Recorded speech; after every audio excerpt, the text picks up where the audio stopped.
ابتدا اس بابرکت نام سے جو عالمین کا رب ہے. آپ کا سیر فکر ایک اور پروگرام کے ساتھ اور ایک بہت ہی خوبصورت شخصیت کے ساتھ آپ کی خدمت میں حاضر.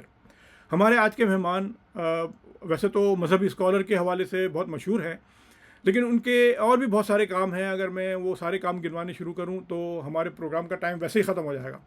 تو میں چاہتا ہوں کہ میں ان سے آپ کی ملاقات کراؤں اور پھر ساری باتیں ہم ان کی زبانی سنیں گے. السلام علیکم مدنی صاحب. وعلیکم السلام ورحمۃ اللہ تعالیٰ وبرکاتہ. جاوید بھائی خیریت سے ہیں؟ جی الحمدللہ، اللہ کا کرم ہے، آپ کی دعائیں ہیں. مدنی صاحب بہت بہت شکریہ، آپ نے ہمارے لیے ٹائم نکالا، میرے لیے اور ہمارے سننے والوں کے لیے. آپ کا بہت شکریہ. آپ کا شکریہ جی، آپ نے اس قابل سمجھا کہ آپ کے ساتھ گفتگو کی جائے، پھر وہ ریکارڈ بھی کریں آپ. ارے نہیں مدنی صاحب، اگر ہم آپ کو قابل نہیں سمجھیں گے تو ہماری تو پھر ہم تو کسی بھی گنتی میں نہیں آتے اس میں. اللہ اکبر، اللہ اکبر.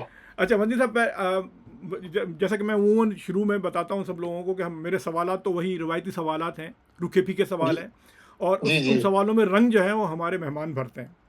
ماشاء اللہ. تو بس اب یہ ہے کہ اب جو ہے نا وہ ہم تیار ہیں آپ کے طرف سے کہ بھائی آپ اس سوالوں میں رنگ. تو مدنی صاحب، میرا آپ سے پہلا سوال یہ ہے کہ جی، آپ کا اصل نام، یعنی جو آفیشیل نیم جس کو کہتے ہیں، وہ کیا ہے؟ اور آپ کو جیسے ہم مولانا صاحب بھی آپ کو کہتے ہیں، مدنی صاحب بھی کہتے ہیں، تو آپ کو کن کن ناموں سے جو ہے وہ پہلے کبھی پکارا جاتا رہا ہو یا اب پکارا جاتا ہے؟ میرا بچپن کا نام جو ہے وہ محمد سرفراز مدنی ہے. ٹھیک ہے. تو بچپن سے ہی لوگوں نے جو ہے وہ مدنی ہی کے نام سے، کلاس فیلوز نے، ٹیچرز نے، اور پھر کالج اور یونیورسٹی کے پروفیسرز نے اسی نام سے پکارا ہے. جو مختصر نام لینا چاہیں وہ مدنی کہتے ہیں. اچھا. یہ مولانا تو بہت بات کی. آپ جیسے کچھ لوگ جو ہے وہ میرے نام کا حصہ مولانا نہیں ہے. میرا نام محمد سرفراز مدنی ہے. ٹھیک تو ہے. پیار سے، محبت سے، یا دین کا جو تھوڑا بہت میں نے علم سیکھا ہے اس کی وجہ سے لوگ کہہ دیتے ہیں. تو ویسے عام جو بے تکلف ساتھی ہیں، جو میرے فرض کریں کہ کلاس روم تھے اسکول کے، وہ مجھے مدنی ہی کہا کرتے تھے. اچھا صحیح. اچھا مولانا صاحب، آپ سوری مدنی صاحب، آپ کب اور کہاں پیدا ہوئے؟ میں 14 جنوری 1953 کو کوئٹہ میں پیدا ہوا. ٹھیک. تو میرے والد محترم وہاں پہ کام کرتے تھے، اور میری والدہ بھی وہیں پہ رہائش پذیر تھیں والد صاحب کے ساتھ.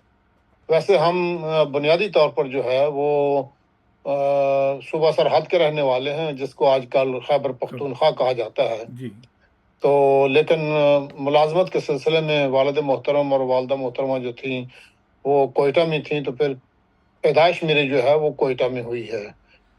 تو 14 جنوری ہے، 1953 ہے. کیونکہ جب مجھے اسکول میں داخل کیا گیا تو میں اس وقت جو تھا وہ اپنے والدین سے سینکڑوں میل دور تھا. مجھے اپنے والدین نے بچپن ہی میں، جب میں 5 سال کا تھا، تو مجھے ایک مدرسہ میں داخل کر دیا تھا. جو مدرسہ ہم سے جو ہے وہ اتنی دور تھا کہ ٹرین پہ آتے ہوئے پورے 24 گھنٹے تقریباً اس زمانے میں لگ جایا کرتے تھے.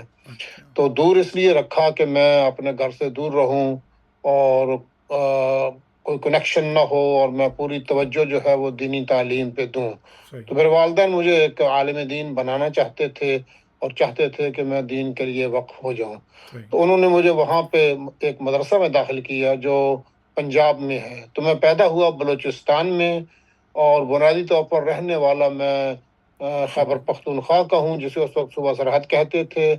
لیکن پڑھائی میری جتنی بھی ہے، پرائمری پہلی جماعت سے لے کے یونیورسٹی تک، اور پھر قاعدہ سے لے کے دورہ حدیث تک، وہ پنجاب کے ضلع شیخو پورہ میں ہوئی ہے. میری زندگی کا اکثر حصہ وہیں پہ گزرا ہے، اور وہیں پہ میں نے پہلی جماعت سے لے کے جو ہے وہ آخر تک پڑھا ہے.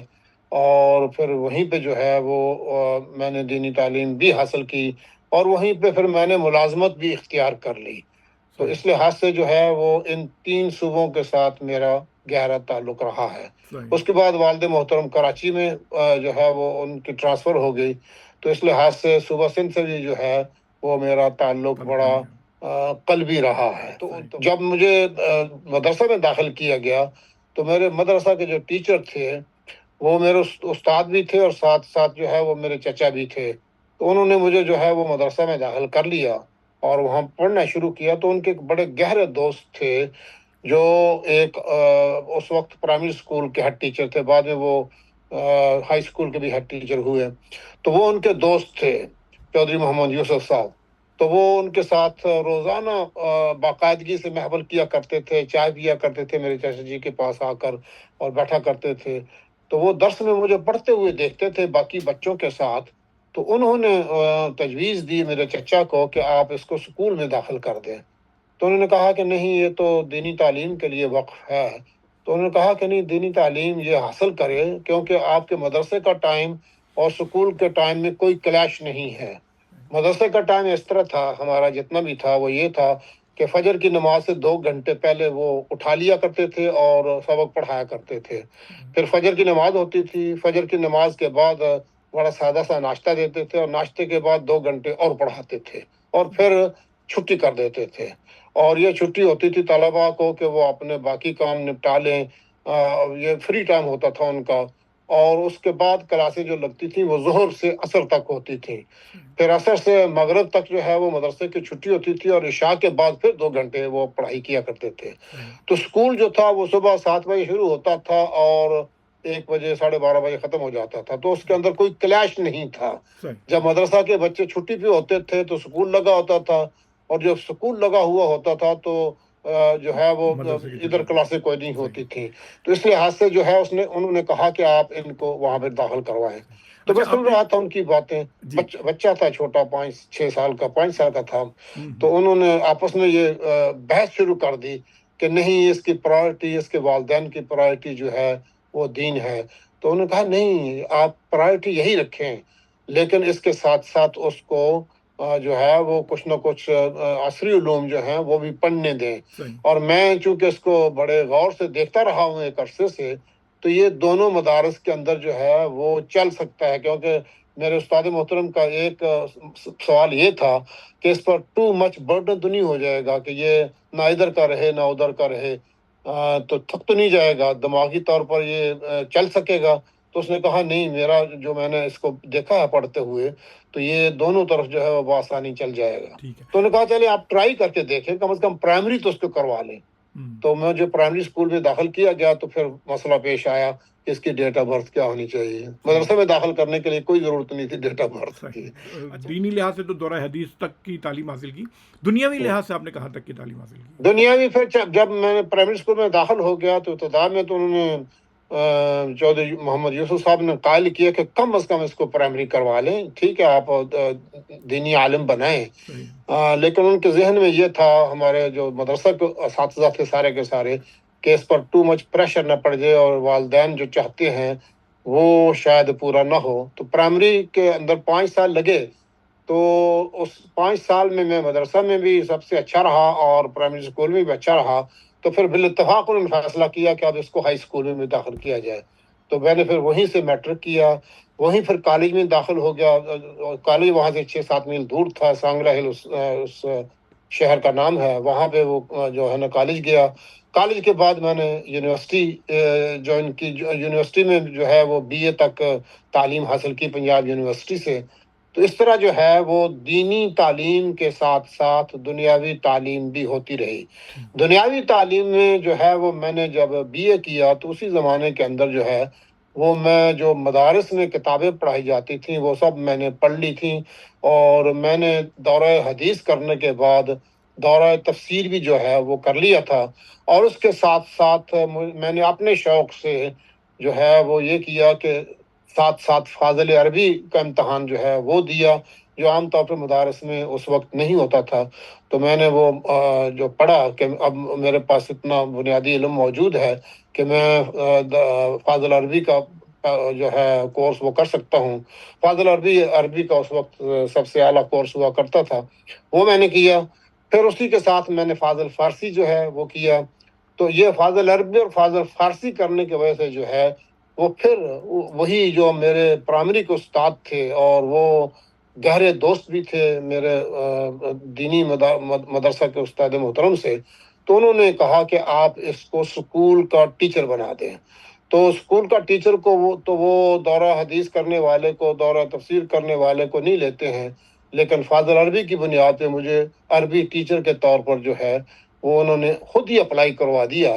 اور وہ جو ہے وہاں پہ سانگلا ہل ہی میں مجھے جو ہے وہ عربی ٹیچر کی جو ہے وہ جاب ہائی اسکول میں مل گئی. تو وہیں پہ میں نے جو ہے پھر ہائی اسکول میں عربی ٹیچر جو ہے وہ پڑھانا شروع کر دیا، کیونکہ فاضل عربی کی وجہ سے مجھے جو ہے، اور فاضل فارسی کی وجہ سے جو ہے وہ یہ بھی تھا کہ میں فارسی بھی پڑھا سکتا ہوں، عربی بھی پڑھا سکتا ہوں. تو عربی پڑھانا جو ہے وہ سیکنڈری اسکول کے بچوں کو شروع کیا. اس کے بعد جو ہے وہ کسی نے مشورہ دیا کہ آپ صرف عربی اور فارسی ہی کے ٹیچر نہ رہیں، اس میں آگے بڑھنے کے چانسز زیادہ نہیں، آپ ٹیچر ہی رہیں گے ساری عمر. اگر آپ نے ہیڈ ٹیچر بننا ہے یا آگے بڑھنا ہے تو پھر آپ کوئی سیکولر جو ہے نا وہ سبجیکٹ بھی پڑھائیں، انگلش ہے، میتھس ہے، سائنس ہے، اس طرح کے. تو اس کے لیے پھر جو ہے وہ مجھے سی ٹی وغیرہ کی جو ہے وہ ٹریننگ لینی پڑی، اور بی ایڈ کی طرف جو ہے وہ میری رہنمائی کی گئی کہ آپ یہ ٹریننگ لیں تاکہ آپ انگلش بھی پڑھا سکیں. تو پھر میں نے وہ کورس کیا، اور پھر یہ جو عربی ٹیچنگ کی جگہ جو ہے وہ میں نے انگلش اور میتھس اور سائنس اور دوسرے سبجیکٹ جو ہے وہ پڑھانے شروع کر دیے. تو پاکستان کے اندر جو ہے وہ میں نے پھر ہائی اسکولوں کے اندر جو ہے وہ یہ سبجیکٹ بھی پڑھائے، عربی بھی پڑھائی، اور اس کے ساتھ ساتھ جو ہے وہ انگلش، میتھس اور سائنس کے سبجیکٹ بھی ساتھ ساتھ پڑھائے. صحیح. تو چلیں، یہ تو ماشاءاللہ آپ نے جو ہے نا وہ میرے اگلے 2 سوالوں کے جواب بھی آپ نے دے ہی دیے ہیں اس میں. تو اب میرا ماشاء سوال اللہ. یہ ہے اب میرا ہوں. سوال یہ ہے کہ آپ یہ سوشل، یعنی یہ آپ کہہ لیں کہ ریلیجیس سوشل، یعنی جیسے اسلامک مشن ہے، جس کے حوالے سے تو یہاں یو کے میں زیادہ تر لوگ آپ کو جانتے ہیں کہ آپ یو کے اسلامک مشن کے صدر بھی رہے 2 سال کے لیے، ہوں. بلکہ 2 ٹرمز کے لیے، میرا خیال ہے آپ 2 ٹرمز کے لیے صدر بھی رہے. تو اس سوشل لائف کی طرف آنے کا خیال کیسا؟ آپ ٹیچر تھے، آپ نے دینی تعلیم حاصل کی تھی، آپ ٹیچر ہیں اور آپ یہاں پہ بھی ٹیچر تھے، تو یہ سوشل لائف کی طرف آنے کا خیال آپ کو کیسے آیا؟ دراصل میں نے جن مدارس میں تعلیم حاصل کی، وہ مدارس جو ہیں وہ تحریک اسلامی کے، اور خاص طور پہ مولانا مودودی رحمۃ اللہ علیہ کے اور جماعت اسلامی کے شدید مخالف تھے جی. لیکن ہوا یہ کہ میں نے جب اس کو پڑھنا شروع کیا، ان کی کتابوں کو، پھر ایک کتاب کے بعد دوسری، دوسرے کے بعد تیسری، جس کتاب کے بارے میں میرے ذہن کے شبہات تھے وہ سب میں نے ان سے منگوائیں. جماعت میں اور تحریک میں آنے کا سبب جو تھا وہ پروفیسر عبدالعزیز رحمۃ اللہ علیہ بنے، کہ جنہوں نے میرے سخت سوالوں کا جواب بڑی نرمی سے دیا، بڑی محبت سے دیا، مسکراہٹ سے دیا.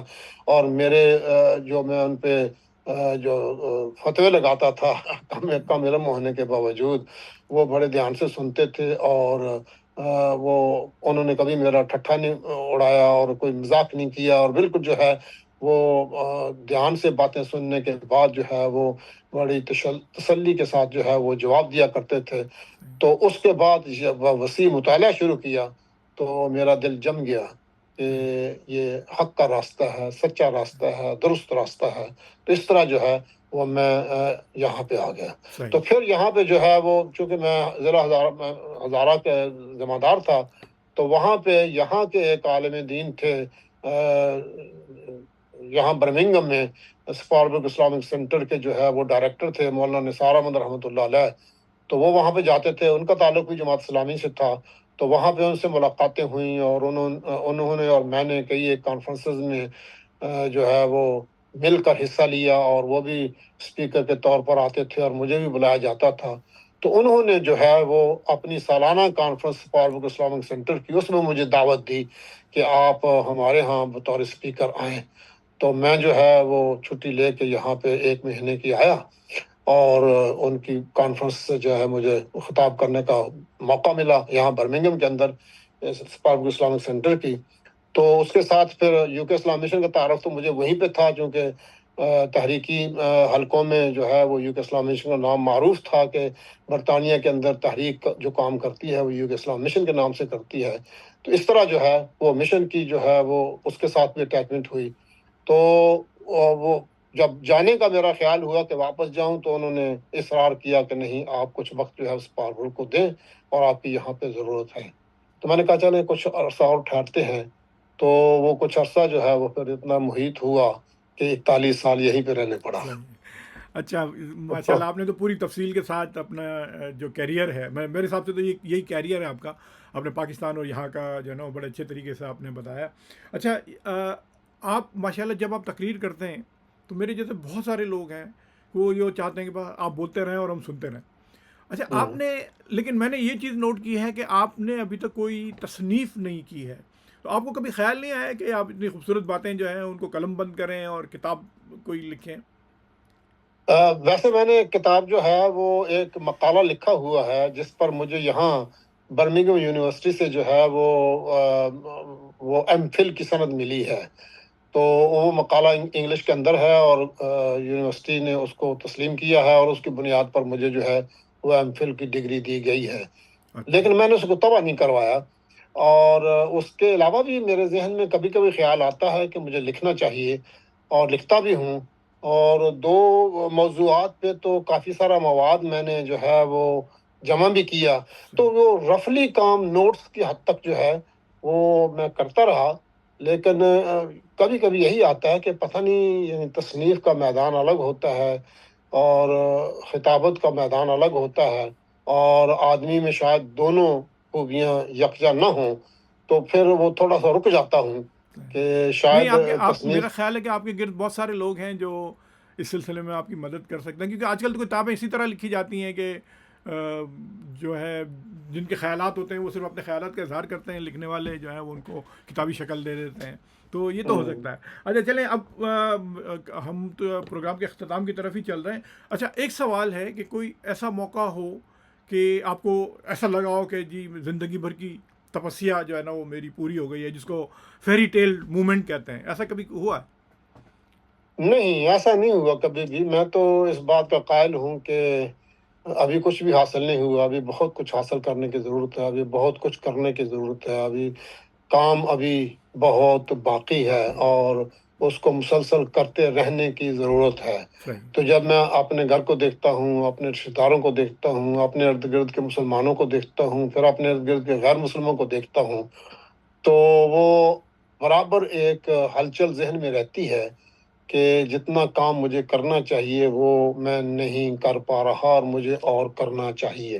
تو یہ یعنی یہ ذہن میں تھا کہ شاید ریٹائرمنٹ کے بعد جو ہے وہ جس طرح عام طور پہ آدمی ریلیکس ہو جاتے ہیں، تو اس طرح کا ریلیکس ہونے والا ذہن جو ہے وہ میرا نہیں ہے. میرا ذہن یہی ہے کہ آخر دم تک کسی نہ کسی شخص کو اللہ کی طرف لے آؤں، اللہ کے نبی علیہ السلام کی سنت کی طرف لے آؤں اور کسی انسان کو ایک اچھا انسان بنا سکوں. تو اب بھی جو ہے جوانوں کے ساتھ بھی، بچوں کے ساتھ بھی، بڑوں کے ساتھ بھی میرا کنٹیکٹ جو ہے وہ مسلسل رہتا ہے. پڑھاتا ہوں میں اور مسلسل پڑھاتا ہوں، روزانہ پڑھاتا ہوں، پڑھتا بھی ہوں روزانہ. کوئی دن ایسا میں خالی نہیں رکھتا. باقاعدہ جو ہے وہ میرے سامنے اہداف ہوتے ہیں اور میں ان کو ٹک کرتا ہوں کہ میں نے یہ ہدف پورا کیا یا نہیں کیا ہے. تفسیر آج کے دن پڑھی یا نہیں پڑھی ہے، حدیث پڑھی یا نہیں پڑھی ہے، صحیح. اور صحت پر کوئی مضمون پڑھا ہے نہیں پڑھا ہے. تو مسلسل اپنے آپ کو میں سمجھتا ہوں کہ ابھی بہت ساری چیزیں ایسی ہیں جو مکمل نہیں ہوئی ہیں میرے اپنے اندر بھی، اور مجھے ان کو مکمل کرنے کے لیے جد و جہد کرتے رہنا چاہیے. ٹھیک ہے. چلیں مدنی صاحب، ہمارے پروگرام کا وقت تقریباً ختم ہو گیا ہے. تو آخر میں جو جنرلی ایک سوال پوچھا جاتا ہے کہ نوجوانوں کے لیے اور خاص طور پر ایسے لوگوں کے لیے کہ جو اس شعبے میں یعنی سوشل ورکنگ کے حوالے سے یا دینی ورکنگ کے حوالے سے آگے آنا چاہتے ہیں، ان کے لیے آپ کیا، خاص طور پہ یو کے میں رہنے والے لوگوں کے لیے آپ کیا پیغام دینا چاہیں گے؟ میں ان سے یہی عرض کروں گا کہ وہ سب سے پہلے اپنے آپ کو میں یہی کہتا ہوں اور اپنے سننے والوں کو، دیکھنے والوں کو بھی یہی کہوں گا کہ مسلسل اپنے علم کے اندر اضافہ کرتے رہیں. اللہ تعالیٰ نے سب سے زیادہ علم حضرت محمد مصطفیٰ صلی اللہ علیہ وسلم کو دیا تھا، لیکن ان کو کہا تھا قل ربی زدنی علما، آپ کہیں کہ اللہ میرے علم میں اضافہ فرما. تو یہ آپ کی محبوب دعا تھی آخر دم تک کہ آپ کہتے رہے کہ ربی زدنی علما. تو اپنے علم کے اندر مسلسل اضافہ کرتے رہنا چاہیے. تو میں اپنے دیکھنے والوں کو بھی کہوں گا کہ علم حاصل کریں، لیکن علم جو ہے وہ اچھے ریسورسز سے. آج کل خاص طور پہ انٹرنیٹ کے زمانے کے اندر جو ہے وہ بہت سارے دھوکے باز جو ہیں وہ یہاں پہ موجود ہیں جو علم کے نام پہ جہالت سکھاتے ہیں. تو اچھے سورسز سے علم سیکھیں، اچھے افراد سے علم سیکھیں، پھر اس علم کے مطابق اپنے آپ کو ہر دن ہر لمحہ بلند کرتے رہنے کی کوشش کریں. لیکن اپنی کوشش کو کافی نہ سمجھیں، اپنے رب سے مانگتے بھی رہیں کہ اللہ ہمیں دنیا میں بھی اور آخرت میں بھی ترقی عطا فرمائے. آمین. بہت بہت شکریہ مدنی صاحب، آپ نے ٹائم دیا ہمیں ہمارے پروگرام کا ٹائم ختم ہو رہا ہے، ورنہ جی تو چاہتا ہے کہ آپ سے باتیں کی جائیں اور آپ کی آواز سنتے چلے جائیں۔ آپ کا بہت بہت شکریہ۔ بہت شکریہ آپ کا بھی، جزاکم اللہ خیر۔ جزاک اللہ۔ السلام علیکم ورحمۃ اللہ تعالیٰ وبرکاتہ۔ وعلیکم السلام۔ یہ تھے ہمارے جناب محمد سرفراز مدنی صاحب، ہمارے استاد بھی اور ہمارے بہت اچھے ساتھی بھی، اور آپ کو بھی یقیناً ان کی باتوں سے محظوظ ہوئے ہوں گے۔ تو اس کے ساتھ ہی اپنے اسیر فکر جاوید اختر کو اجازت دیجیے۔ اگلے پروگرام میں آپ کے ایک نئے مہمان کے ساتھ ہم آپ کی خدمت میں حاضر ہوں گے۔ آپ کو یہ پروگرام پسند آ رہا ہے تو آپ ضرور میرے چینل کو سبسکرائب کریں تاکہ آپ کو آنے والے پروگراموں کے بارے میں اطلاعات ملتی رہیں۔ بہت بہت شکریہ۔ اللہ حافظ۔